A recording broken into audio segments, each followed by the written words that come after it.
Hello friends, আসসালামু আলাইকুম।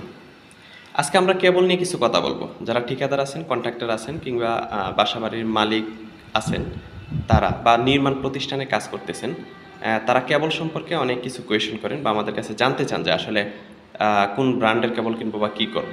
আজকে কেবলের হচ্ছে এ টু জেড খুঁটিনাটি আমরা আলোচনা করব। কারণ একটা কনস্ট্রাকশন কাজের 40 থেকে 50% ব্যয়ই হয়, একটা ইলেকট্রিক্যাল কাজের 40 থেকে 50% ব্যয়ই হয় হচ্ছে আপনার কেবল থেকে। তো প্রথম কথা হলো যে কোথায় থেকে কেবল ক্রয় করব। ভাই, আপনি যে কোনো দোকান থেকেও কেবল ক্রয় করতে পারেন কিংবা প্রত্যেক কেবলের থানায় অথবা জেলায় শোরুম থাকে, ওদের নিজস্ব বিক্রয় কেন্দ্র থাকে, ওই বিক্রয় কেন্দ্র থেকে আপনি কেবল ক্রয় করতে পারেন। তারপরের কথা হলো যে কোন ব্র্যান্ডের কেবল ক্রয় করব।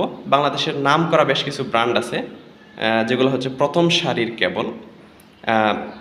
ইস্টার্ন, বিবিআর, বিআরবি, এসকিউ, বিবিএস, পলি এবং আরআর কেবল।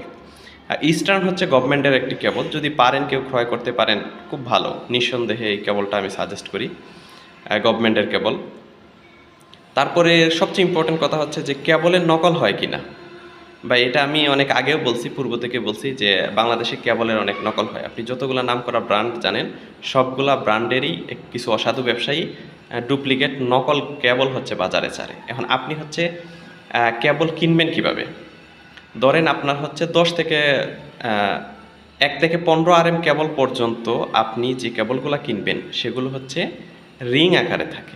তো রিং আকারে যে কয়েলগুলো থাকে, সেই কয়েলগুলোর গায়ে যে ওজনটা লেখা থাকে, সেই ওজনটা আপনারা ওজন করে নেবেন যে ওজনটা সঠিক আছে কিনা।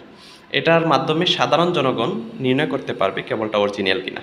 কেবলের গায়ে যে পরিমাণ ওজন লেখা আছে, যদি সেই পরিমাণ না থাকে তাহলে কেবলটি নকল, আর যদি সেই পরিমাণ বা কাছাকাছি থাকে তাহলে কেবলটি অরিজিনাল।